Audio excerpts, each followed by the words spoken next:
Welcome to Barkhausen Nature Bites. Today we're talking about something that's happening not just here in northeast Wisconsin, and it's about early September, but really all across North America, and that's the raptor fall migration. Now I'm not talking about the raptors with the claws, the teeth, the chasing, the biting, the dinosaur raptors. Not talking about those guys, although it'll be kind of fun to do a Barkhausen dino bite maybe in the future. I'm talking about raptors as in birds of prey. So we're talking eagles, falcons, and hawks. So this is the red-tailed hawk. Say hi.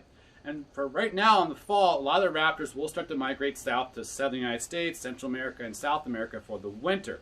Now I did have a video earlier talking about spring songbird migration especially. For hawks, they migrate a little bit differently than songbirds. Songbirds, if you remember, are going to migrate mostly at night.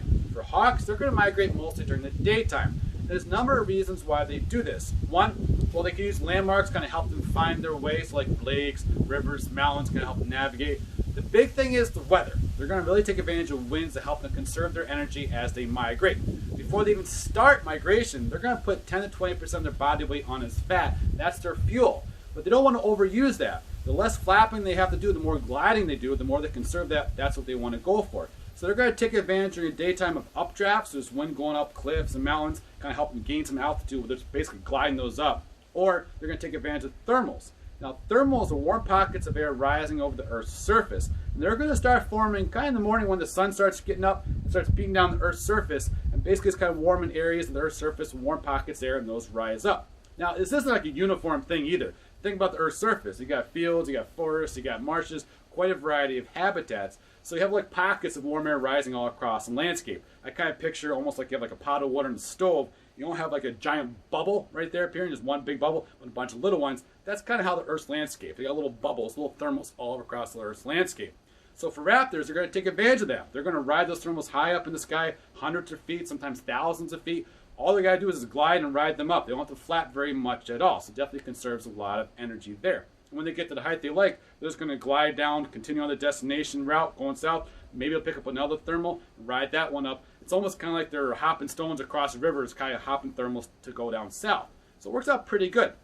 Now, for migrating raptors, as they're working their way down south, they don't like crossing big bodies of water. There's a reason why. There's not as many thermals over there, so that means they got to flap a lot more to cross like a big lake or an ocean. So they don't want to do that. So they're going to hug the coastline and just kind of stay along there to avoid having to do that. Because think about it. If they got to stop and take a break across a big lake, there's no place to do that. They're a hawk, not a duck. They can't just kind of stop and nowhere to take a break. So they're going to hug the coastline.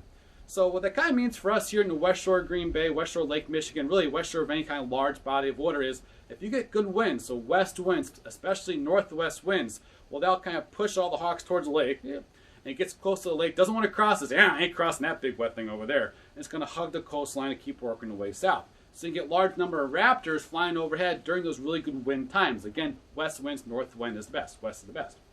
You'll have migrating hawks in the east, south, and other kind of winds as well, but really the west is the best for migrating raptors. And what's really fun is that sometimes these really good wind days, on a good thermal especially, you see almost like hundreds, sometimes thousands of hawks all together. There's so many up there, it looks like they're gnats. What's weird is that hawks typically don't really flock up much like other birds. But during the migration, the raptor fall migration, some hawk species, especially broadwing hawks, will get into large flocks, large groups called kettles, and they'll just kind of stay in that kettle and work their way down south. So again, sometimes you'll look up and you see, oh, there's a whole bunch of gnats, but those are actually migrating raptors, probably broadwing hawks. So definitely a lot of cool things to check out with these migrating raptors. If you think about what time of the day, really any time between 8 a.m. and 4 p.m., 11 a.m. to 2 p.m., I'd say is probably the peak. It's where the Earth's really kind of starting to warm up pretty good from the sun.